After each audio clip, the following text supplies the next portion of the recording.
ఈ వారం నీకు అద్భుతాలు జరిగే వారమని పరిశుద్ధాత్మ దేవుడు సెలవిస్తున్నాడు. నమ్ముచున్నాను, గట్టిగా హరీస్ ఇవ్వమని చెప్పండి. మనం నూతన వారంలో ప్రవేశించి ఉన్నాము. సో, ఈ నూతన వారం గురించి నేను ప్రార్థన చేసినప్పుడు పరిశుద్ధాత్మ కొన్ని విషయాలు బయలుపరిచాడు. ఎవరైతే నా యందు విశ్వాసం ఉంచి ఈ అద్భుతం కోసం వేచుకున్నారో ఈ వారం వాళ్ళ జీవితాల్లో ఏదో విధమైనటువంటి కార్యాలు, అద్భుతాలు జరిగిస్తానని పరిశుద్ధాత్మ దేవుడు సెలవిస్తున్నాడు. నమ్ముచున్నాను, గట్టిగా హరీస్ ఇవ్వమని చెప్పండి. సో, ఈ వారం నీకు ఏదో విధమైనటువంటి అద్భుతాలు జరిగేటువంటి వారంగా ఉంటుందని నేను ప్రవచిస్తున్నాను. నమ్ముచున్నాను, గట్టిగా హరీస్ ఇవ్వమని చెప్పండి. ఈ వారం గురించి ప్రార్థన చేసినప్పుడు పరిశుద్ధాత్మదేవుడు ఒక ప్రవచనవాక్యం ఇచ్చారు. అది నిర్గమకాండం 14వ అధ్యాయము 13 నుంచి అండి. అందుకు మోషే భయపడకుడి, యెహోవా నేడు నీకు కలగచే రక్షణ మీరు ఊరక నిల్చుండి చూడుడి. నేడు మీరు చూచిన ఐగుప్తులను ఇక మీదట మీరెన్నడూ చూడరు. యెహోవా మీ పక్షంగా యుద్ధం చేయును, మీరు ఊరకే ఉండవలనని ప్రజలతో చెప్పాను. సో, ఇశ్రాయేల్ జనాలు ఎర్ర సముద్రం వద్దకు వచ్చారు. వెనుక ఫరో సైన్యం ఉంది, ముందు ఎర్ర సముద్రం ఉంది, ఇరుపక్కల కొండలు గుట్టలు ఉన్నాయి, తప్పించుకోవాలని పరిస్థితి ఉంది. ఈ సమయంలో భయపడుతూ వాళ్ళు మొరపెడుతున్నప్పుడు మోషే సెలవిచ్చారు, భయపడొద్దు. ఈరోజు మీరు ఏ సమస్య అయితే చూస్తున్నారో, ఏ వ్యక్తులు అయితే చూస్తున్నారో, ఇక సమస్య మీకు ఉండదు. దేవుడు అద్భుతం చేస్తాడు. మీరు సైలెంట్గా ఉండండి. దేవుడు మీ పక్షంగా యుద్ధం చేస్తాడు మోషే సెలవిచ్చాడు. ఆ ప్రకంగానే దేవుడు వారి పక్షంగా యుద్ధం చేసి దేవుడు ఎర్ర సముద్రాన్ని చీల్చాడు, కార్యం చేస్తాడు. మనం సేవించే దేవుడు అదే దేవుడు అండి. ఈ రోజులో కూడా దేవుడు అదే కార్యాలు చేస్తున్నాడు. ఎవరైతే ఇరుక్కొని పోయి ఉన్నాం, మేము ముందుకు పోలేము, వెనక పోలేము, ఈ అనేక సమస్యలు ఉన్నామని చెప్పేసి ఎవరైతే కన్నీరు కారుస్తూ మొరపెడుతున్నారో వారందరితో పరిశుద్ధాత్మ దేవుడు సెలవిచ్చేటువంటి ప్రవచన వాక్యం ఏంటంటే, మీరు ఊరుకుంటుండగా ఈ వారం మీకు అద్భుతాలు జరుగుతాయని సెలవిస్తున్నాడు. నమ్ముచున్నాను, గట్టిగా హరీస్ ఇవ్వమని చెప్పండి. మీరు గగ్గోలు పెట్టొద్దు, లేదంటే సనుకోవద్దు, గొనుకోవద్దు.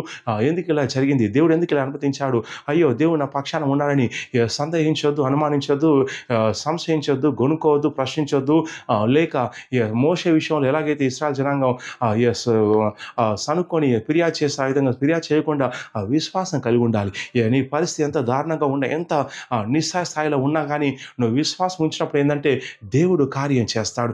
ఏ స్థాయిలో కార్యం చేస్తాడంటే, నువ్వు ఊహమించిన స్థాయిలో, నువ్వు అనుకునే విధంగా, నువ్వు ఊహించిన విధంగా దేవుడు కార్యం చేస్తాడు. ఆయన చేసిన తర్వాత నువ్వు ఆశ్చర్యపోతావు. నీ సమస్య పరిష్కారం అవుతుంది. సో, కాబట్టి ఈ వారం దేవుడు అద్భుతాలు చేసే వారం సెలవిస్తుండగా నీకు అనేక సమస్యలు ఉండొచ్చు, సంకటాలు ఉండొచ్చు. నీకు అద్భుతం కావాలో దేవుడు అద్భుతాన్ని నీ కోసం ఏర్పాటు చేసుకున్నాడు. సో, కాబట్టి విశ్వాసంతో ప్రార్థన చేసుకొని కనిపెట్టుకొని ఉండండి. ఈ వారం నీకు ఏదో ఒక అద్భుతం జరుగుతుందని ప్రవచిస్తున్నాను. ఆర్ఈసీ అని చెప్పండి. నువ్వు త్వరలోని సిగిన వాళ్ళని బేతల వరకు వచ్చి నువ్వు సాక్ష్యం పంచుకుంటా ప్రవచిస్తున్నాను. గట్టిగా ఆర్ఈసీ అని చెప్పండి. మనం సేవించే దేవుడు అద్భుతాలు చేసే దేవుడు. ఎర్ర సముద్రాన్ని చీలుస్తారని వారు ఎక్స్పెక్ట్ చేయలేదు. అయితే వాళ్ళు ఏమైతే ఎక్స్పెక్ట్ చేయలేదో అది దేవుడు అద్భుతంగా సుడిగాలి లాంటి గాలి పంపించేసి సముద్రం చీలిపోయినట్టు చేశాడు. 2 పాయలుగా చీలిపట్టు చేశాడు. ఆరని నేల మీద వాళ్ళు నడిచే విధంగా చేశాడు. ఇది అన్నట్టు వారు ఊహించలేదు. అదే విధంగా దేవుడు నీ జీవితంలో కూడా నువ్వేదైతే ఊహించలేదో, నువ్వేదైతే అనుకోలేదో, ఏమైతే జరుగుతుందో నువ్వు అనుకోలేదో అది జరిగే విధంగా పరిశుద్ధాత్మ దేవుడు చేయబోతున్నాడు. నీ శత్రువులు సైలెంట్ అయ్యే విధంగా ఇక వాళ్ళెన్నడు నువ్వు చూచిన ఐగుప్తులకి అన్నడు నువ్వు చూడమని సెలవిచ్చుకున్నాడు. అలాగే నువ్వు చూసినటువంటి సమస్యలు, సంకటాలు, బాధలు, రోగాలు, దయ్యాలు, మంత్రశక్తులు ఏమైతే నేను పీడిస్తున్నాయో ఇక అవన్నీ కూడా నువ్వు చూడమని పరిశుద్ధాత్మ దేవుడు సెలవిస్తున్నాడు. ఇక నమ్ముచిన వాళ్ళు గట్టిగా రిసీవ్ అని చెప్పండి, వారిసీవ్ అని చెప్పండి. ఏ చీకట్లో ఉన్నా కానీ దేవుడు వెలుగునిస్తాడు. ఏ సంకట స్థితిలో ఉన్నా కానీ దేవుడు మార్గం సరళం చేస్తాడు. ఏ అపాయంలో ఉన్నా కానీ దేవుడు తప్పిస్తాడు. ఏ సంకట ఎదుర్కొన్నా కానీ దేవుడు పైకి లాగుతాడు. అద్భుతం చేసే దేవుడు, మనం సేవించే దేవుడు, అద్భుతాలు చేసే దేవుడు. సో, కాబట్టి ప్రార్థన చేసుకోండి. ఈ వారం అంతా కూడా ఉపవాస ప్రార్థనలు ఉన్నట్టు వీలైతే ప్రార్థన చేసుకొని, ప్రభువా నాకు అద్భుతం జరగాలి, నేను సండే సెకండ్ వారం బేదలు చర్చకలి నేను సాక్ష్యం చెప్పుకుంటా ప్రభు, నీ నామాన్ని గణపరుస్తాం ప్రభు అని చెప్పేసి అనుకోండి. ఎవరైతే అలా అనుకుంటున్నారో ఈ వారం నీకు ఏదో అద్భుతం జరుగుతానే ప్రవచిస్తున్నాడు. హరీసీ అని చెప్పండి. ఈ అద్భుతం నేను ఆశ్చర్యపరుస్తానే ప్రవచిస్తున్నాను. హరీసీ అని చెప్పండి. యేసు క్రీస్తు నామంలో నీ సమస్యలన్నీ కూడా సైలెంట్ అయిపోతే పరిష్కారం అయితే నేను ప్రవచిస్తున్నాను. వారిసీ అని చెప్పండి. నువ్వు దిమ్మ తిరిగే రేంజ్లో దేవుడు, నువ్వు ఆశ్చర్యపరిగే తరహాలో దేవుడు నూతన కార్యం జరిగిస్తానని ప్రవచిస్తున్నాను. నా హరీసీ అని చెప్పండి. ఈ వీడియోని వాట్సాప్ గ్రూపులో, ఫేస్బుక్ గ్రూపులో మీ స్నేహితుల, బంధువుల, మిత్రులకు షేర్ చేయండి, లైక్ చేయండి, వైరల్ చేయండి. ఈ యూట్యూబ్ ఛానల్ సబ్స్క్రైబ్ చేయండి. ప్రతిరోజు వచ్చే లైవ్లో 7 o'clock వచ్చే లైవ్లో జాయిన్ కండి.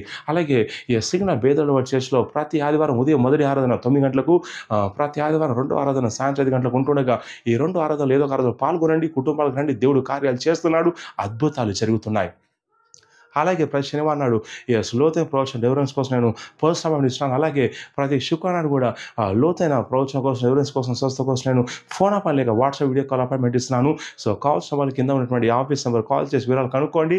ఈ వారం గురించి ప్రవచన వాక్కు మీ వద్దకు వస్తుండగా ఎత్తి పట్టుకొని ప్రార్థన చేయండి. ఈ వారం నాకు అద్భుతాలు జరగాలి ప్రభు ప్రార్థన చేసుకోండి. పరిశుద్ధాత్మ దేవుడు అద్భుతం చేయబోతున్నాడు. మీరు త్వరలో సాక్ష్యంతో రాబోతున్న ప్రవచిస్తున్నాను. నమ్ముచాను గట్టిగా రిసీవ్ అని చెప్పండి. God bless you.